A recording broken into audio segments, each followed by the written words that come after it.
So today's going to be a long one. InSHalla and Ashe. I'm multi-streaming today, which is kind of odd for me, but I just thought I'd hit everything at once. But as always, blessings to you, my energetic beings. And also, just a reminder, our blockbuster show is on pause for the day of the goddess, also known as Mother's Day. And I absolutely say invoke the divine feminine, nurture your inner goddess indefinitely. So, how did everybody like Wednesday's show about the centers?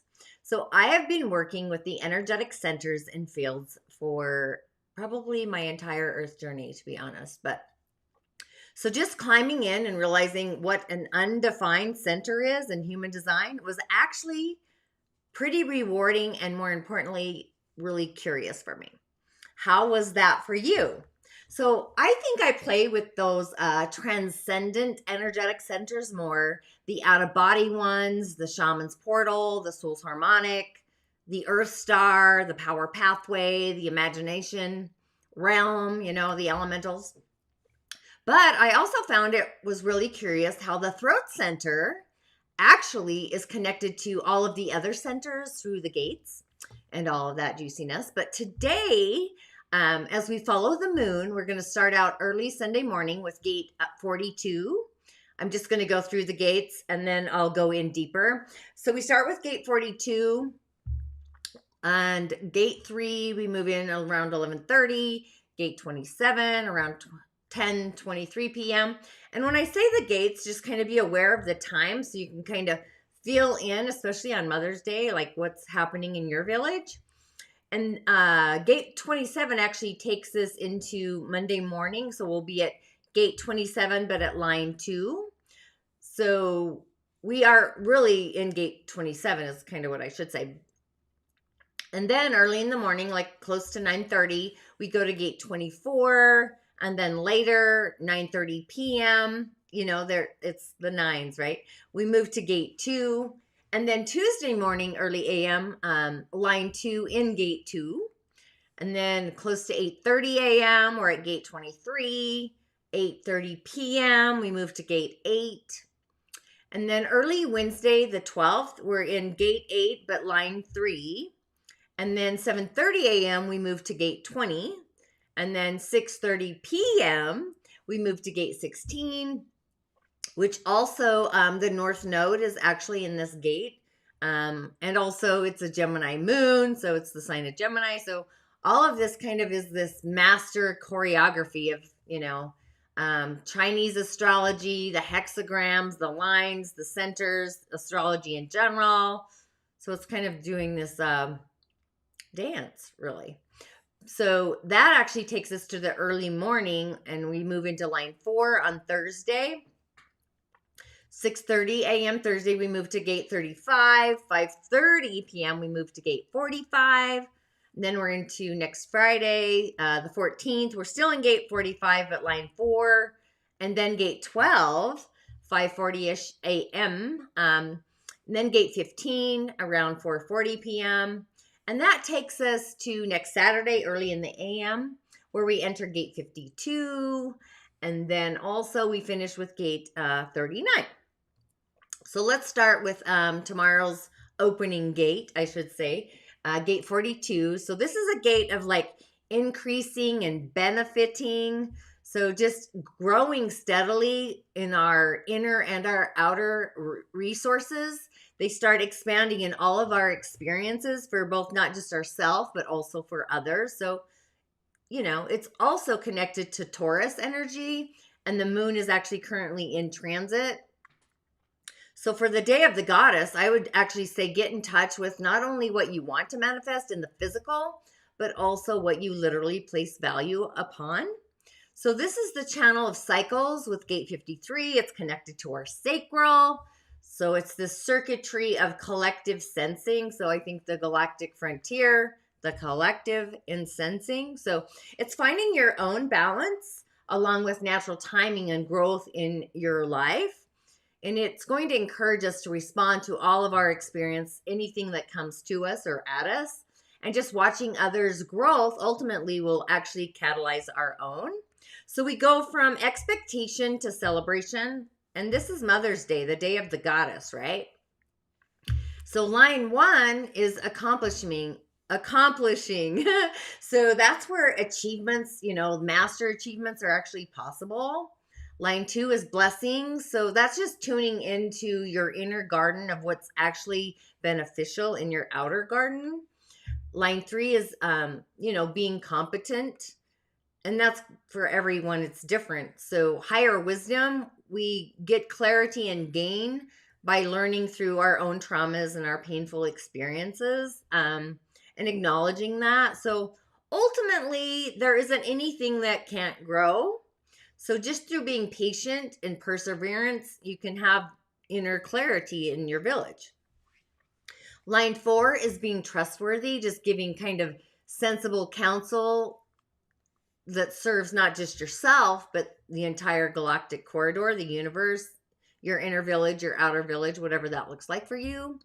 Line 5 is actually being kind-hearted. So this is like being unselfish and having aspirations that are clear. And it's going to actually bring inner fulfillment to your inner story, your inner village. Line 6 is balancing. So, that's kind of a mixture of, giving and taking that brings balance to your core. Gate 3, we moved to gate 3, and that's beginning. So it's just implementing new again, just kind of breaking away those old ways. You get a higher or clear perspective, maybe perseverance, and just basic principles of just organization, come into foreplay or into play, I should say. It's part of channel 60, which is actually a mutation channel. And we're still in the sacral, which is individual knowing. It kind of feels claircognizant to me. So we go from chaos into innocence. So this is where traditions don't give way to the new, the unknown, or the untried. So this really is the day of the goddess. So I guess we're going to be doing something untraditional that actually appears favorable to the collective. Line 1 is actually being organized, embracing the entire picture, the movie that's playing out in front of us. So you can clear up confusion when we have this unemotional or calm aspect. We're just staying neutral and what we see, releasing worry or anxiety, or both, actually, for that matter.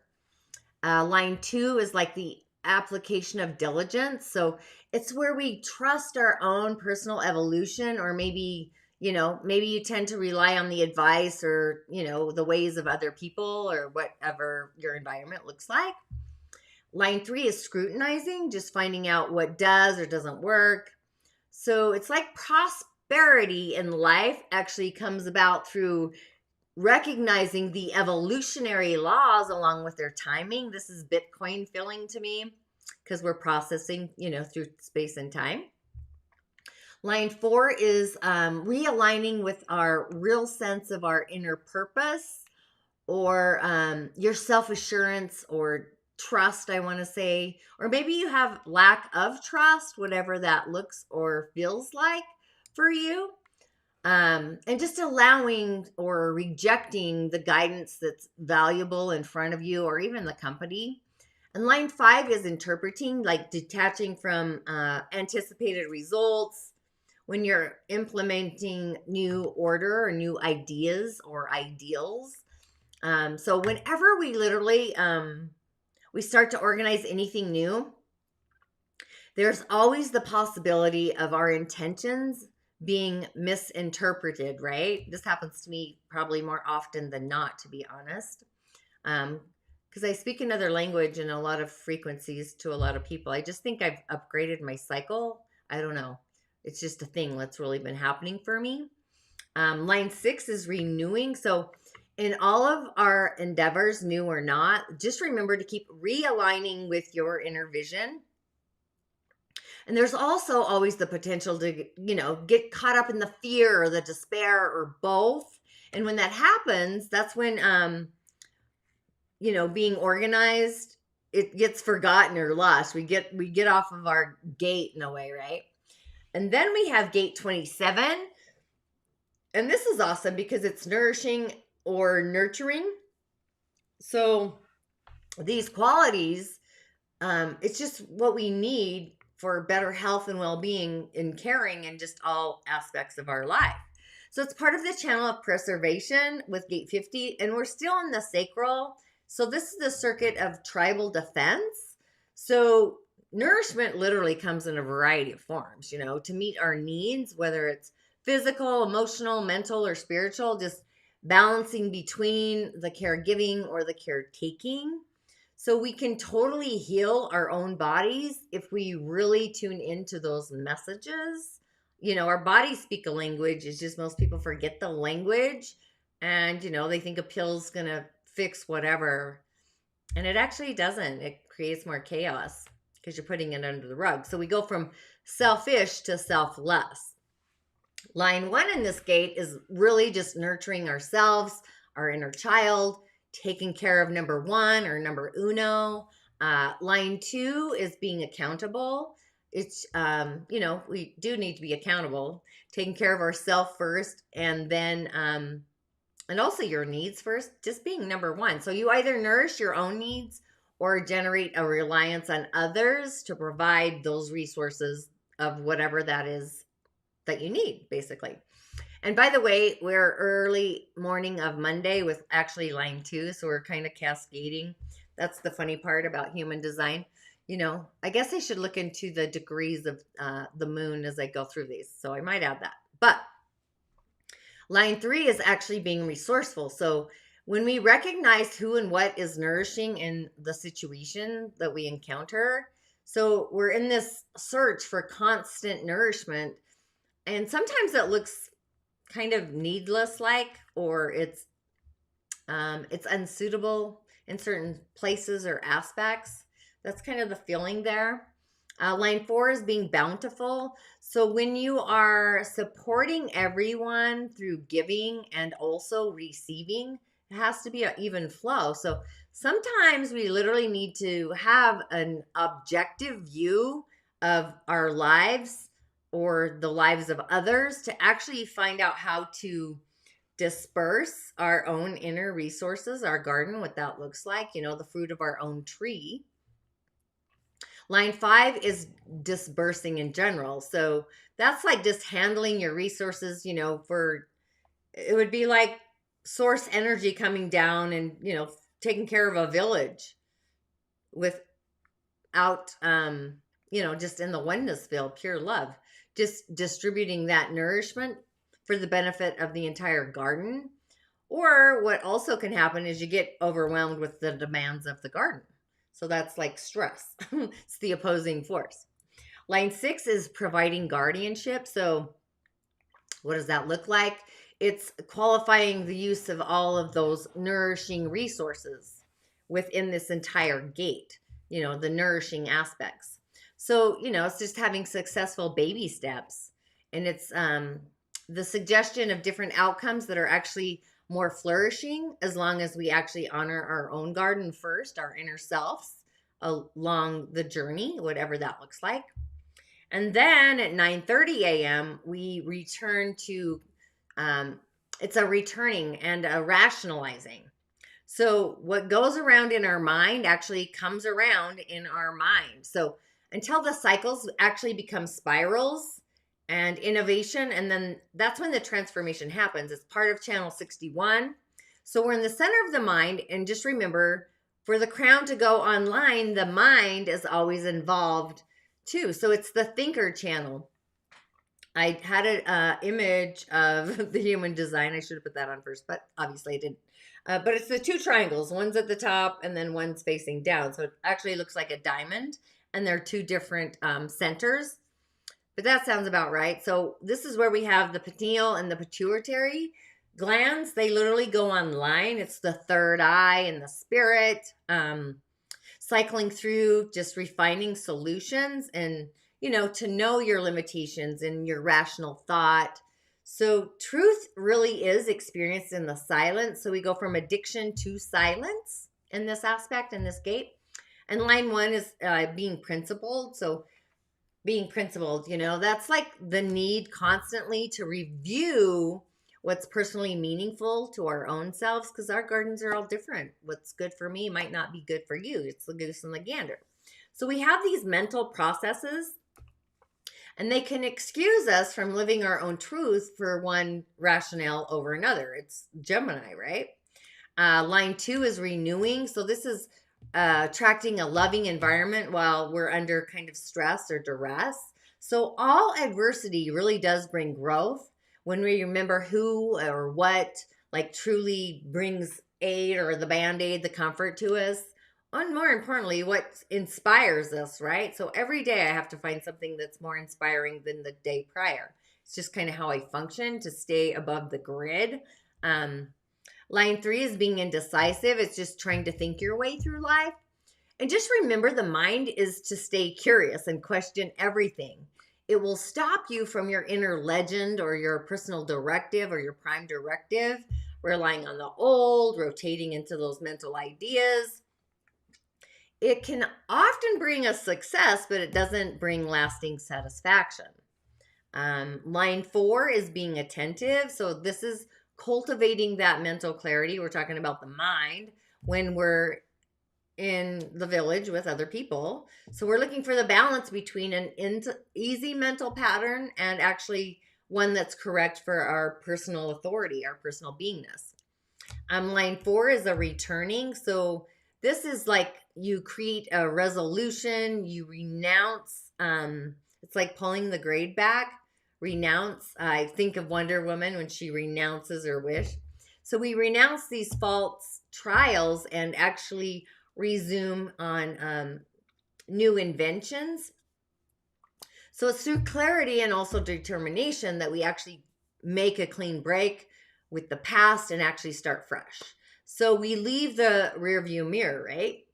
Line 6 is relenting. So we're dropping out those old concepts in the face of like opening up to the new offering. So don't let the past, whatever you've done in the past, limit your wide range of options or choices that we all have on our plate. So, you can revisit them with clear authority or clear eyes or change, what were they bringing? What is it you were supposed to see? Then we actually moved to Gate 2 Monday evening around 7:30 p.m.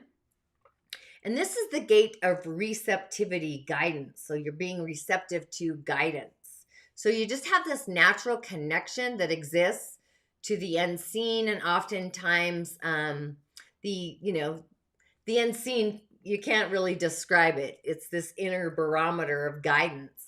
It's the center of the self. And remember, I talked about the centers on Wednesdays. And this is also what's curious, the channel of the alchemist with Gate 14. And I think I have Gate 14 somewhere. And I just finished reading a book called The Alchemist. So this is all super curious. Just being receptive and finding a way through life. So there's this alliance with we're guided by our higher self, our inner Sira. And we know the difference between knowledge and knowing or being receptive. So we go from dislocation to actually the oneness field. So I think I've actually explored this gate before, but line 1 is Crystal Vision, which I love that song. I sing a lot to myself. Just being receptive to the guidance that's in alignment to the entire beauty of all existence. It's our inner knowing, and it comes through just the appreciation of both beauty and how life can actually appear or seem fragile, or the fragility in that. Line 2 is being gifted. And we actually entered this line Tuesday early in the morning. So having an access that's natural to an intelligence, I would say an extraterrestrial being, a higher being, a genie, that's more often, it defies, the mind's logical explanation, and just actually having the ability to access into an inner sense of knowingness beyond the scope of any accumulation of knowledge in any book. And if you've ever seen my house or been to my house, I have books everywhere on my bed. My bed partner is a partner of books. So in this aspect, just, it's the acknowledgement that you need to actually access this this line. in this gate. Line 3 is this patient knowingness, where you're in acknowledgement that life actually never stops giving us lessons. And we're aligning with our own unique way. And that actually will bring us rewards in our own timing, which is actually perfect. So there's perfection in the timeline, which are actually being stretched right now. I'm not sure who can feel that, but yeah, timelines are stretching. Line 4 is like concealing. So, sometimes we know a lot, but we only reveal what's essential. So there's this universal knowledge that's very learnable, but oftentimes some things are impossible to, relate or transfer clearly. I totally often, more than not, I feel this way because like I speak another language and sometimes nobody listens to me for at least 5 years. They finally will admit, oh my gosh, remember when you said XYZ? It's like, oh my gosh, 5 years later. I'm not even kidding.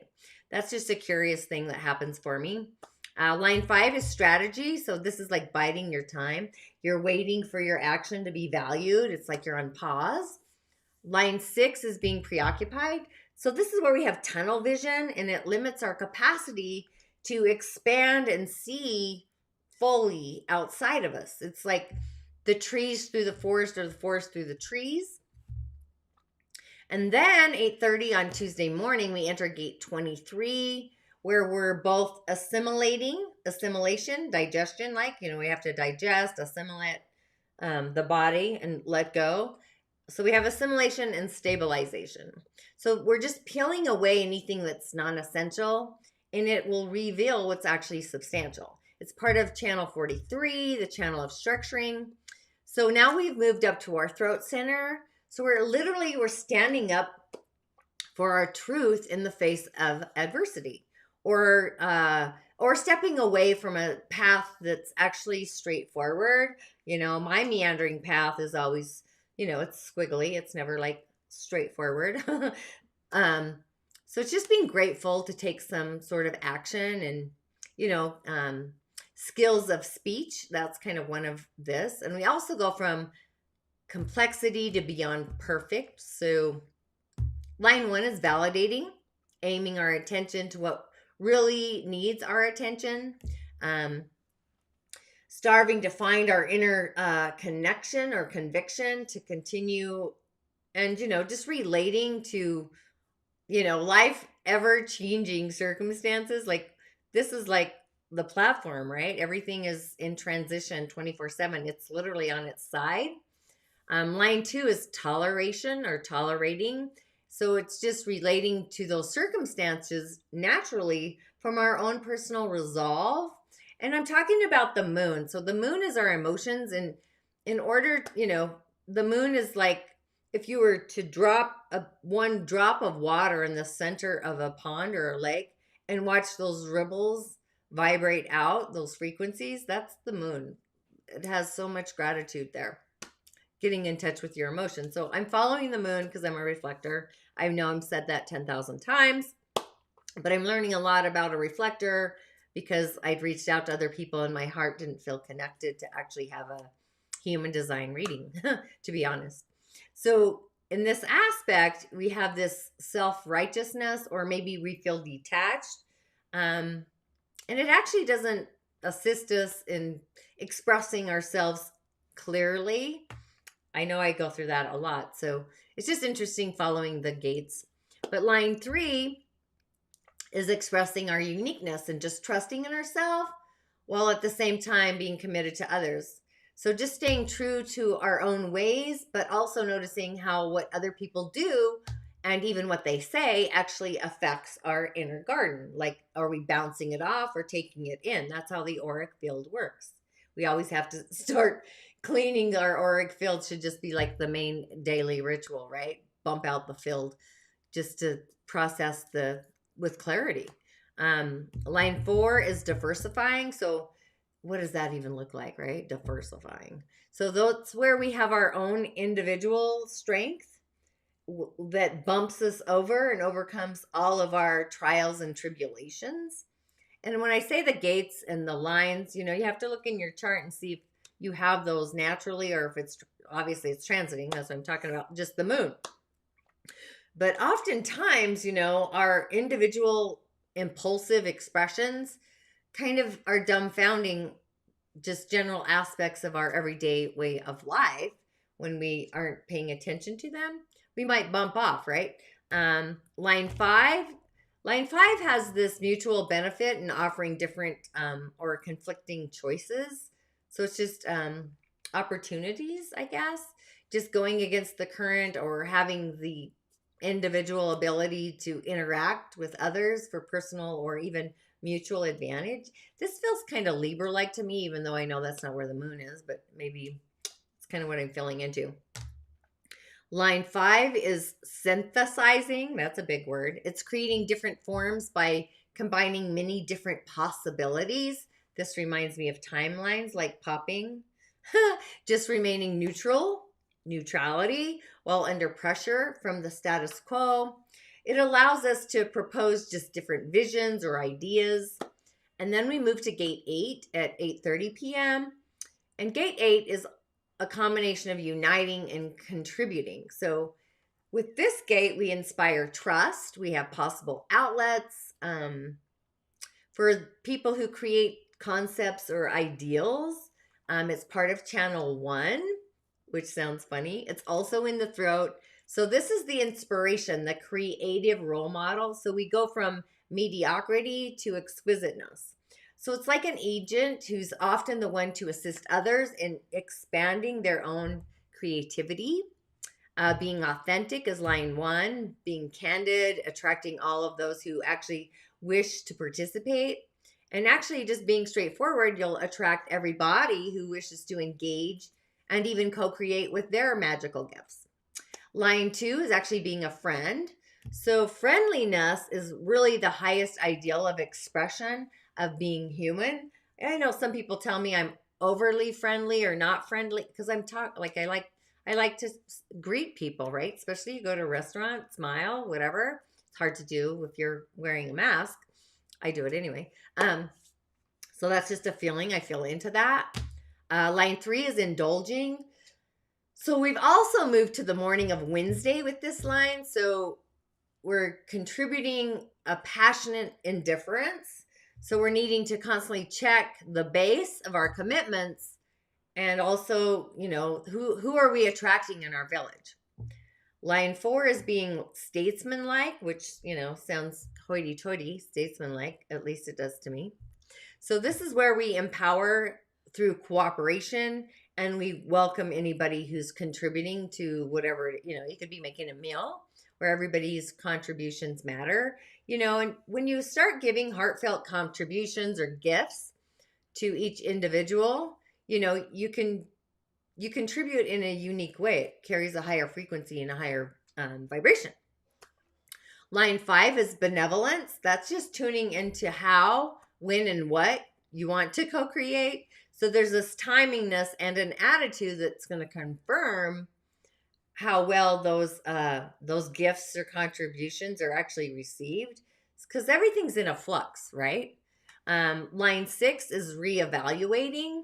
So that's just constantly encouraging like the harmony of environments, staying in, again, harmony. So listening to music, right? And we all carry our own sacred note. And we're all better participants when we all appreciate the nature of the vitality of everybody contributing. It's more empowering that way. And just acknowledging people, right? Just acknowledging people, basically. So then we enter into gate 20 at 7:30 a.m. Wednesday. The gate of now, it's be here now. It's watching and contemplation. It's the center of the throat. And it connects to those other 3 channels. The throat, right? That's all roads lead to Rome. So it should be all gates lead to the throat. So we have the awakening gate at gate 10. We have the gate of keeping busy, gate 34. And we also have the gate of involuntary impulses, which is gate 57. So we have this individual knowing and integration sitting between a gateway of this and that. And we're watching all of this with every aspect and different contemplations ultimately will lead to meditation through concentration in a way. So line 1 is simplicity. It's simple. It's the key to awareness. Just keep it simple. Your own viewing or movie of life is actually essential. And then we have our viewpoint at line 2. And we're just weighing different personal perspectives with actually the galactic reality of the world or the unreality. So if your unaffected observations aren't actually appreciated in some form, you can easily become discouraged, which is actually quite sad. I just think operating in an optimistic venue is actually, I know it's discouraging sometimes, but that's the bubble I'm always going to. Line 3 is being objective. That's just developing our own ability to watch our thoughts and our actions without having expression. So we established this emotionless guideline by just really stepping out of ourselves and watching the effect that we actually have on the world or the village around us. Again, it's like that drop of water in the center of a lake or a pond rippling out. I've been seeing that in my visions lately. Line 4 is observing. What does that mean? That's promoting our best influences in our galactic corridor, our world, where we can impact different situations by just recognizing and also enabling our higher attributes, not just in ourselves, but also recognizing them in other people, because like attracts like. That's that frequency. Line 5 is meditating. So meditating really is just watching our deepest thoughts and feelings from a place of neutrality. I call it the zero fuck zone. That's just what it is to me. It's the zero zone. You have to give 0 fucks. And you're just opening to hear the world's comments on your lives from a higher source, I guess. So you start to engage from a place of like this inner clarity, and you have this barometer of like the source energy where you're changing and cycling through different information. Line 6 is reflecting. So reflecting, right? That's just considering all of the agendas that actually benefit the whole. So when our presence is detached, it kind of assembles unrealistic or realistic knowledge that's actually available to everyone or everybody to actually utilize. So yeah, just being reflective. So then we enter gate 16. We're late in the evening. And gate 16 is selectivity. What does that look like? So this is enthusiasm and skills. You know, it already kind of feels Gemini-like. So it's the channel of talent. It's our throat center. Again, all roads lead to the throat. That'll probably be my new little mantra for a minute. But it's just the ability to sort through all things and identify those that have relevance versus usefulness versus, a future perspective or prosperity. We are in Taurus, which is prosperity, manifesting, right? So when everything's in a state of preparation, it's possible to relax and harness more skills. So we go from mastery or scatteredness to mastery. So line 1 is actually paying attention, just getting enthusiastically aligned to the real needs of the current moment, the thread, or maybe not, maybe we don't want to. So you just want to have a clear grasp of what is actually comforting to your village and acquiring, this requires our presence to be interest or in detachment mode. Two sides of the same coin. Line 2 is being watchful. That's, considering life from an objective point of view and commenting accordingly, or maybe you don't comment at all. So we all have the ability to see through different virtues of different schemes, either from a place of neutrality or in critical zones. I was going to say criticism. So line 3 is reforming. So this is when delight for our inner garden comes winning from our accomplishments. Like we're in integrity with ourselves. We don't need anybody else to admire our accomplishments or recognize them. That's the word I was looking for. We know inside ourselves what we've already accomplished. So there's this fine line between needing encouragement from the outside and going it alone on the inside of us. So then we enter Thursday morning. We're at line 4 of this. It's actually a Gemini aligned gate in a way. It's guiding. So when you're confident in dealing with all the challenges of life, it draws others to your side. It reminds me of I've been watching Ertugrul and the Bays or the Alps are alongside Ertugrul. So it's just easier to give support and even recognition to other people. Or you might ignore what they're offering, those gifts. I tend to not like gifts if I feel like they come with they're not a gift. They come with some owing. I don't like gifts. I'd rather have nothing. That's just a sensation that I get. But line 5, interesting enough, is resisting.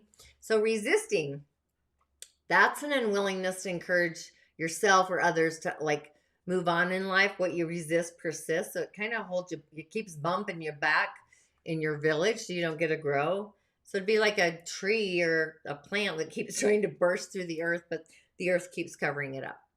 So, maybe you recognize your potentials, but then you tend to avoid giving them an endorsement or a plaque or certificate, especially if you consider them something that's unattainable, the unlimited possibilities that we all have.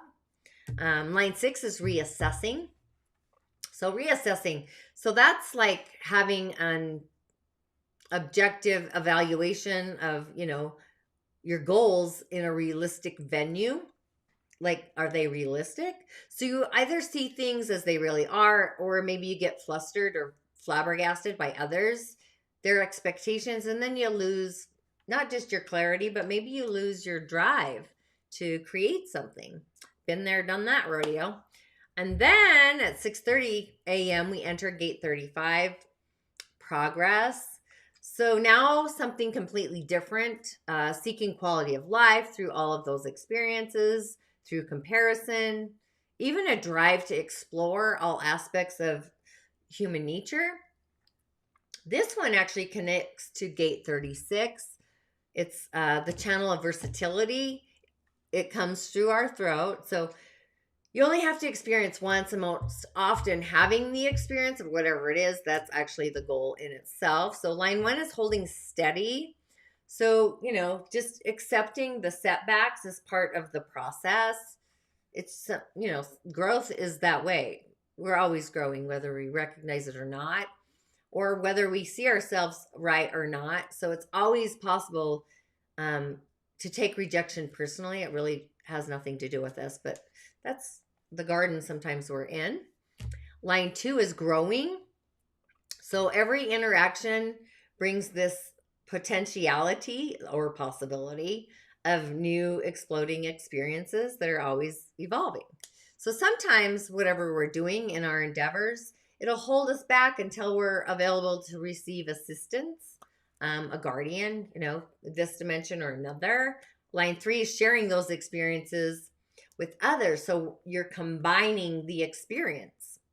So evolution comes when we experience life whole with others and, people that we trust that aren't going to like haggle our village. I think sometimes that's why relationships end, is there's not trust in the village, but another story. Line 4 is actually being impulsive. So you're just yearning to demand different progress at any cost. You're like yearning. That's very Neptunian. Kind of feels like a snail in a way. Check your inner authority, especially when you're pushing for experiences without any obvious goals in sight. You're just pushing. Line 5 is being honorable. Feels kind of judgy. Feels Libra-ish like. So that's where expectations, you kind of need to moderate them. You want them in favor of your progress. So you have to moderate. So we can enhance our experiences by giving things naturally, whatever that is, naturally of yourself, whether you feel the benefit or not. Sometimes it's just nice to give without zero expectation, just honoring your own heart because you see that heart in somebody else. Line 6 is self-examination, which I think a lot of people do. I probably do more often than I should. That's just being ready and willing to just re-examine and realign our outward feelings. And remember, feelings carry those waves like that drop of water in the center of a lake or a pond. So anytime we regret any experience, what happens is it compels us to modify our ways, how we do things. We either do it simply, or maybe we need a complete overhaul. Maybe we need to, empty the entire house and start fresh. That happens. Then we go to gate 45 at 5:30 p.m. So this is cool. It's the gate of the king or the queen. I always think of the round table. That's what I do. A round table, I do believe, is better. It's just ultimately a better table to have. So we have equality with all of the gifts that each and every one of us have. So I know I'm building a round table in my queendom. This is also the channel of money with gate 21. So, you all should really start watching Ertugrul on Netflix, and then really start watching all the other series that the same producer writers created. History truly has some prophetic insights. That is, if we're getting the correct story and the true history. It hasn't been, missing a word here, sentence here, this or that. And again, this is the throat center. It's a tribal circuit. So we're having this stable presence when we're grounded in the whole. Line 1 is blending, just finding your own common ground with others, before you move forward. It feels like playing chess. Line 2 is contributing, just trusting in the guidance and even the company, the people that you attract in your village. So we really attract the frequency that we frequent. It truly is a thing. If you don't like your career, your job, boyfriend, whatever, you have to shift the thoughts and, more importantly, your emotional frequency to get that new outcome. So add emotions, especially the good kind of emotions like gratitude, joy, love, just being too open or too closed to those that you attract. So it's a measurement, measure the blessings that you're receiving. Just be in a state of gratitude. That's what that feels like to me. Line 3 is separating. That's just going through life without any obvious support, or maybe you don't have any common ground with somebody. Line 4, and we've actually crossed into Friday morning. That's being brave. Being brave. So see this, I see it like the round table, Sir Lancelot, but in my case, it would be Sir Didymus. It's just striving for accomplishing the all, but not just for the self. It's the whole. It really is Sir Lancelot-y feeling. Line 5 is being virtuous, my virtues, right? So you use virtues that attract the confidence of others. My virtues, peace, joy, happiness, and always integrity. And then we have been self-dependent at line 6. Ultimately, just trusting that you're going to have everything that you need and just remaining unfazed by the attitudes of others. You're in the state of neutrality where you can send that frequency back to the frequent that sent it to you. Even when we're challenged materially, this really has been an interesting ride over the last year, hasn't it? Like, I go live more now than I probably ever have. I'm overseeing myself on camera. It's just, that's just the roller coaster of it all. And then we move to gate 12 at 5:40 a.m. And gate 12 is a standstill. It's like taking inventory, and also it's being inactive in our words until the right moment comes along to actually express the words. So, this is the sound of silence. It feels like this day of meditative, or maybe you journal your dreams kind of a gate. It's the channel of openness with gate 22, again with the throat. Gemini, so we go from vanity to purity. And we're tuning into the moment, taking a pause to envision. You can outline your future perspectives, getting a new perspective. I see a lot of people go down the rabbit hole, and it's like, wow, what source of energy is that feeding? But so when I say perspectives, getting a view from the mountain. If you've ever had a cowrie shell divination, I'm available and open for that. And there's different aspects in the spread for different things. I just thought of the mountain because it's a different perspective, getting a mountainous view. So just, outlining what your future perspective looks like, it defies what's been accepted by the mainstream. I would say the mainstream media for that, or just the mainstream in general, right? But what's cool is this is also the gate of romanticism. So line 1 is standing still. So that for sure is taking a breath and a pause and just having appreciation for, our harsh world sometime. It can aid us in finding our inner sense of freedom. When we withdraw from the mainstream, we actually start relating with those who appreciate our individual, not just our needs, but our individuality. Line 2 is a standpoint. So when we're staying with our own inner truth, it aligns us with our own inner peace or contentment, I would say. So you're either disciplined in commitments, or you kind of phase out and become kind of agitated in your waiting. You're like a horse at the gate, and you're so agitated when the gate finally opens, you don't even take off because you haven't found your peace in your pause. Line 3 is resurging. So this is going past or going beyond anything in the past, whether it's your mistakes or missteps or whatever that looks like. And that just allows us to move on gracefully. So everybody makes mistakes. Honestly, the greatest lessons is to just absolve yourself. And obviously, you don't want to repeat the mistake over again, right? So you have to have heart forgiveness, forgiveness. And it's an open channel. Forgiveness goes both ways. Absolutely. Line 4 is prophesying. So that's just the ability to know change is coming and the need to be ready for the change, and knowing the future and knowing how you're going to tell what it's going to be like, knowing the future, or how will you tell the future. Those are two different things, the knowing and the how.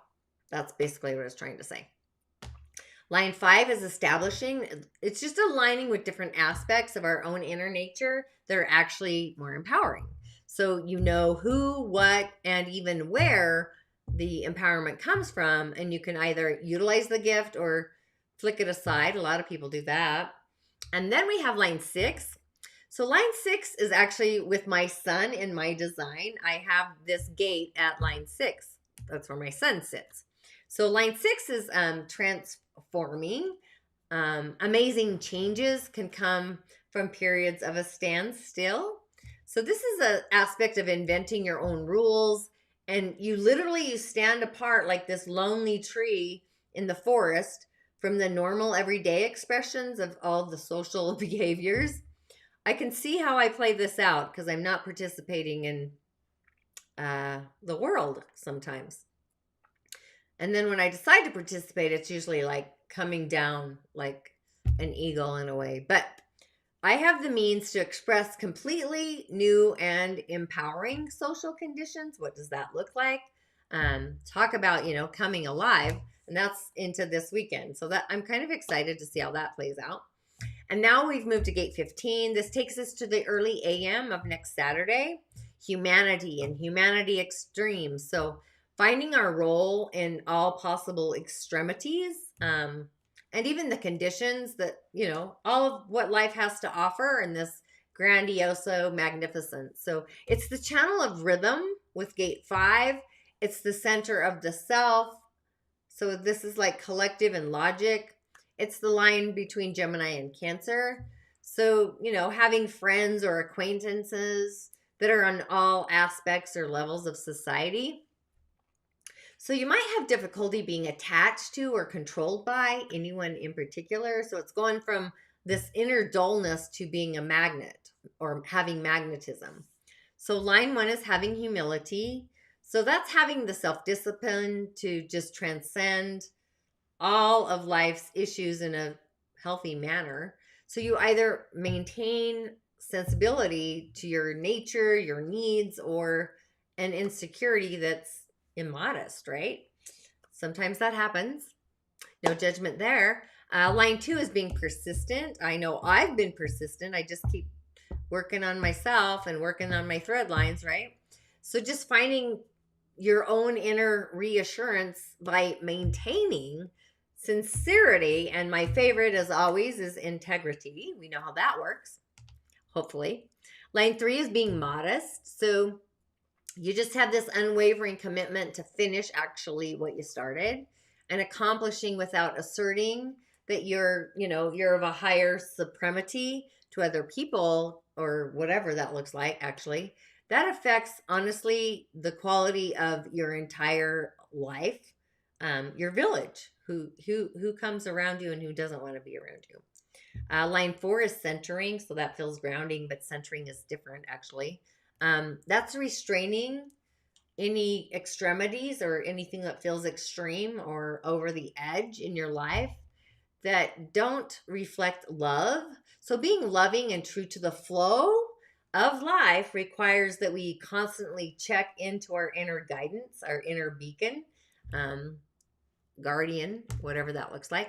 Line 5 is fellowship. So fellowship, tuning into the needs of those that are actually in those extreme positions and utilizing this to guide anyone who's got less experience through those tough situations. It's kind of like being a leader without judgment, being a leader that, empowers people actually. Line 6 is narration, a narrative. So that's like setting an example by taking your own responsibility on your own life and even whatever circumstances that come your way. You set an example. So you're accepting and you're appreciating who you really are. And you find this ideal way to kind of course those rivers through life. And then I'm super excited about this. We have gate 52, the mountain, keeping still, its inner stillness, its quietness. It allows us to gain a higher perspective over all of life's circumstances. I'm excited about this gate because I use the mountain in my divination scroll. So it's kind of interesting how it all kind of comes into play. It's all, putting the map and the puzzle pieces together. But it's the channel of concentration with gate 9, the root center. So just remember the crown and the root are actually two connectors. And the mountain stands serene. Like in Salt Lake City, looking at the mountains, like just imagine if you were a mountain and you're looking down on the valleys and you're just offering peace and serenity and, getting a bigger perspective. You're witnessing the entirety. You're witnessing the all. I mean, our mountains are ginormous. So meditation, which we all should actually be doing to create our inner peace, and just going to the mountain to get a new perspective, we go from stress to stillness. So I'm kind of stoked about this. So line 1 is the pause before we act. So it's this inner stillness of finding our own inner peace. Line 2 is being still and in the knowing, releasing fears and concerns around action, which is actually an action too. Inaction is an action and action is an inaction. It's the polarities. Again, line 3 is being resigned. It's like pulling away, the resignation. So there's this inner composure that we all have sometimes when absolutely nothing needs to happen. So what does that look like? Maybe you resist acting to accumulate unnecessary resources. So, or you become resentful and pressured. So those are like needs over wants in a way. That's how I see that. Line 4 is keeping still. So that's avoiding strong urges to act just to fight your inner restlessness. Line 5 is being attentive. So just know words and actions are not necessarily the same thing. And being careful and giving guidance or getting muddled in the mud between what you say and also what gets done. Tisk for task in a way. Line 6 is meaning. So this is really finding clarity in your own inner stillness. So this gate really does feel like going to the mountain or having an inner mountain conversation. And then we actually finished Saturday with gate 39. So I'm thinking next Saturday, a hike into the mountains is probably doing some offerings or something, kind of filling into that. But gate 39 is provocation, hardship. So to me, it sounds like hardship. It's just finding a way through the obstacles of all sorts, whatever the obstacle is, it opens us up to what is challenging us and what's going to promote personal growth. So this is a channel of emoting or emotions with gate 55. Again, we're still in the root center. So we're becoming liberated through whatever's irritating us, actually. So it's this outer and this inner reflection balances us out perfectly. So if you're perplexed by the way the world mirrors you around you, you have to look within yourself to find the source of that reflection. Line 1 is being detached. That's just dropping the need for any interaction that actually feels forced. And I like to be detached. I don't know if it's, I guess it is detachment, else I say that out loud. I like to be alone. I like to contemplate. I like to just listen to nature. It's very cleansing and healing for me. Waters, all of it, really. Line 2 is encountering. What does that look like? That's engaging in adversity to actually discover who you really are. Line 3 is facing challenges. That's just honoring your own way of dealing with your own trials and tribulations, honoring yourself. Line 4 is converging, finding elements that actually are unifying before taking any action. Line 5 is finding assistance by facing obstacles directly. They help you literally become available or online. So you either allow yourself to find assistance through the chaos, or you just stay doggedly self-sufficient. Line 6 is troubleshooting. So this is the natural gift of solving problems. So some people enjoy having problems, so fixing them can actually upset their frequency. So yeah, I think of a lot of people that say they want to be healed, but in all reality, they don't, because the wound keeps getting fed and they don't know what the other side of that wound looks like. So they hang on to it. So anyway, InSHalla and Ashe, that finishes the gates for the week. And remember, I'm following the gates through the moon. And also, there's no blockbuster show tomorrow because we're having a celebration of the goddess in this dimension and all the other realms as well. And always, InSHalla and Ashe. And I'll see you on the other side.